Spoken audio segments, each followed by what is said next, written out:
So my dudes, Valkyrja, and today I'm going to be teaching you guys, or I'm going to be showing you guys how at least I beat Simulated Universe easily. Now I want to make it very clear, Clara helps out a ton with the way I did things, I strategized things, but you should be able to still do it if you have someone like Fire MC, or you have someone to try to mitigate the damage from the rest of your team to try to make this tanky, because in the end you're really going to want to tank up. At the later stages, at the later worlds, if you tank up, it becomes incredibly easy. And Clara with her counters really helps. So I want to get that out of the way first, that Clara makes this strategy insanely easy. Otherwise, you may struggle. But I'm going to show you guys exactly how to smash Simulated Universe pretty easily. Now, Worlds 1 and 2, I don't have much advice for. I'm sorry if you're struggling in World 1 and 2. My advice is level up.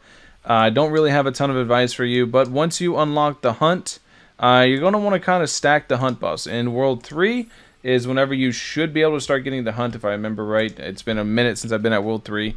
And then World 4, you're once again going to want to spam the hunt buffs to go ahead and beat Svrog. Svrog is the final boss for World 4. Whenever you're going against Svrog, he's going, if you guys went against him in story mode, this might sound familiar, but he's going to summon two hands to the side of him. And he's going to steal one of your units. For the love of God, whenever you break the hand and your unit becomes free, kill the hand. You have to kill the hand, or he's going to one-shot a unit. Kill the hand after you're done, and you'll be able to beat it. It shouldn't be too easy if you're around level 50. I think if you're below level 50, your characters are below level 50, you're probably going to struggle on Svrog. He's probably going to beat you up a little bit, but you should be fine. World 5 is where it starts to get real. This is basically going to be telling you guys how I beat World 5. So whenever you unlock World 5 for the first time, you're going to want to start a run. Go until you talk to Yaoshi, I think is the Aeon's name, is Yaoshi. You're going to want to talk to them. And you're going to then finish the run out as far as you can. You'll probably lose. If you win, congratulations. But you'll probably lose against Kafka, because if you don't know who the character is or who the boss is Kafka, and she has 3 phases, and I'll explain the phases in a second. But you're going to want to get Yaoshi, and you're going to back out so you can have abundance. There's one other thing you're going to have to grind for. Now, you're going to have to fill out this ability tree up until a certain point. And the way you're going to do this is literally just by playing it. But you're going to want to fill it out till you have this right here. Resonance Formation 2. After obtaining 10 blessings from the chosen path in exploration, 1 extra resonance formation can be activated.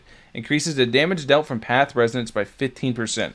So you want to make sure you have that active, and then you want to make sure you have abundance available after clearing out a little bit of the early of World 5. Then we can start pushing for some really good and easy clears, thanks to how broken abundance is. So I'm just going to pick random characters so I can show you guys the buffs, and I'm going to talk about Kafka at the same time to give you an idea of why you need to do this. You either need to do what I'm saying with abundance, or you need to run 2 to 3 cleansers, which there's actively 3 total cleansers in the game right now, 2 of them being free to play, 1 being Bronya. So you're going to need to run either 2 to 3 cleansers, or you can just do exactly what I'm saying here. So the abundance, what you're going to want to run is, the broken one is Formation Anata. And I'll explain why. After Path Resonance, energy is consumed for the first time in battle. For the first use of the Path of Resonance, or further use of the Path of Resonance will also appear in the action order. The outgoing healing provided by this resonance decreases by 30%. When this resonance takes action, it will automatically release Path of Resonance to heal allies. So, what does this mean? It means it creates an echo. If you use it, another one's going to appear at the end of the action order, and then it's going to automatically go again. And this is all while your resonance is still recharging. So it's going to go again, and then if you get this formation, I'm not saying this name. This name's total bait. I'm going to mispronounce and get canceled. So I'm not saying the name of this resonance formation. But basically, after releasing a Path of Resonance, removes all character debuffs and applies 1 stack of Subduing Evils for 1 turn. Can consume 1 stack of this state to resist a debuff once, and then restore HP equal to 10% of the character's match HP. This can stack up to 5 times. You're going to want both. If you do, Anata is the broken one. This one is to remove the debuffs. And the reason you're going to want to remove debuffs is because Makima, whenever she gets phase 2, she will mark 2 enemies, and then later on she will take them over. You're going to want to cleanse that. And then when she goes phase 3, she's going to mark 3 enemies to take over. And if you don't cleanse them in time, they will be taken over, and you will lose to your own team. Now, I want to talk about specific blessings because you're going to follow the same strategy between World 5 and World 6 because it's a really good strategy and just going to dominate everything. So now I want to talk about blessings. We're going to hit the index. We're going to go to blessings. I want to talk about very specific blessings to look for because there's some genuinely really broken ones that are going to make this very, very, very easy. One of the most broken ones is actually a level 1. Let me find it. It's a level 1 perseverance. Right here, this is the one you're going to want. After a character is attacked, they gain a shield that can absorb damage equal to the 18% of the HP lost during this attack. This is just to protect you against multiple attacks, so if you're going and getting one shot, if she's attempting to one-shot you, you can do this to give yourself a little bit of survivability. And then there's a very, very big one that is actually part of this. Let me find it. There's a couple big ones, but I want to talk about a really big one, which is this one. When a character's HP is full, reduces their damage taken by 36%. This one's also really, really good. It reduces the amount of damage you take because Kafka infinitely stacks attacks, so you could eventually get one shot if you don't have enough damage reduction. You're also going to want this one right here. For each abundance blessing, increases allies' respective max HP by 5%. And then another really good one to have is actually, I believe, let me see. I believe it's actually one of these. Right here. No, not that one. I'm sorry. No, not none of these. We don't want none of these. It's going to be one of these other ones. Let me find it real quick.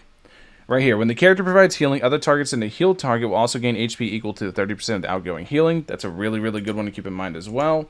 And then there's one more, which is going to be a nice little attack buff. This one, if you get it enhanced when the character provides healing, increases the attack of all allies by 50% for one turn.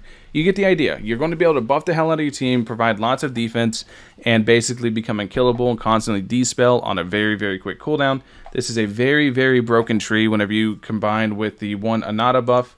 Anata Resonance Path makes it absolutely broken, and you're going to be able to run through World 5 and World 6 doing the exact same thing. Now, whenever it comes to Curios, there's one Curio you really want to look out for. It's an error code Curio, actually. You're going to want to look out for the error code Curio. I think it's this one right here. Fixing this code into a normal Curio takes 3 battles. While this code is being fixed, allies take 35% more damage, while their HP is percentage below 50% of their max HP. Once the code is fixed, this Curio reduces damage taken by allies. It's just more damage reduction, so once again, you don't get one shot by Kafka because she builds up and she will stack up and she will start trying to one-shot you, so you have to look out for that. So this is how you're going to beat World 5 and 6. This exact same strategy is what got me through. Now keep in mind, like I said, I have Carla. Carla does counterattacks. You're going to be in very long battles. Carla's damage stacks up.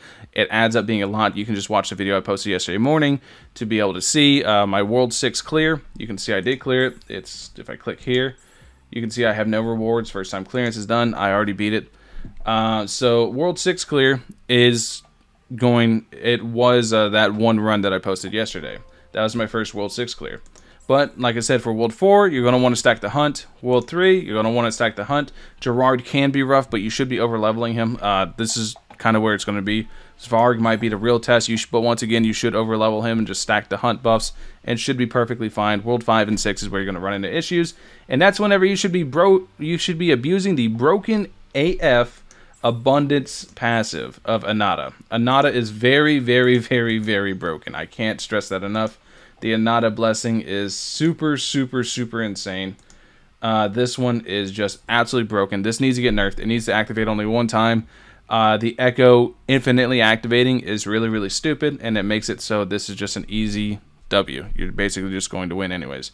Anyways, hopefully this simulated universe grind, our little guide of how I did it, is going to help you guys. If you guys are stuck on World 1 and 2 or 3, World 1, 2, 3 are really just out-level them. Same with Svarag. Svarag, you're really going to out-level him. Just stack the Hunt buffs and just run him through. Once again, make sure you destroy the hands. That's very important. You can ignore everything in Phase 2, but Phase 3, Svarag, make sure you destroy the hands. Kafka is going to be the one that's going to kill a lot of people. And if you copy the same strategy you do to Kafka, the World 6, it's an easy clear. She also infinitely stacks up attack, but once again, you'll be so tanky if you do everything I said. It's really won't matter.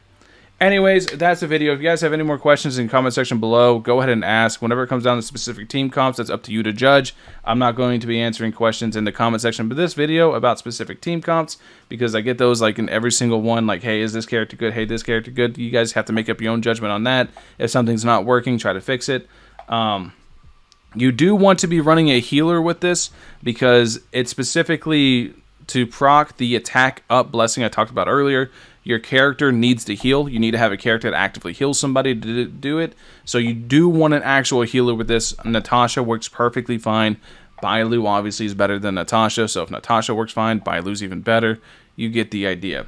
Hopefully this video helps you guys out. I know it's just a bunch of me talking and not really showing examples, but I'm figuring if you guys are getting stuck somewhere, you're coming to find me, and you're like, Valk, I'm stuck here. How am I getting past this? Hopefully this explanation will show you, and you'll be able to figure it out yourself. Anyways, thank you guys for watching. Let me know if you guys have any questions about this in the comment section below. If you guys are running into any issues with this, let me know in the comment section below, because once again, my only experience is with Clara, because Clara is my beast. I've invested so much into her. So she's kind of definitely helped me out a lot of this. Whenever it comes to artifact levels, I do want to talk about that, because I know I get asked that a bunch. I would put it like maybe +9 at 4 stars. Get a bunch of 4-star artifacts that somewhat make sense on your character. Aim for main stats. Make them like +9, and you should be good to go. Anyways, thank you guys for watching. Catch you guys in the next one. Peace.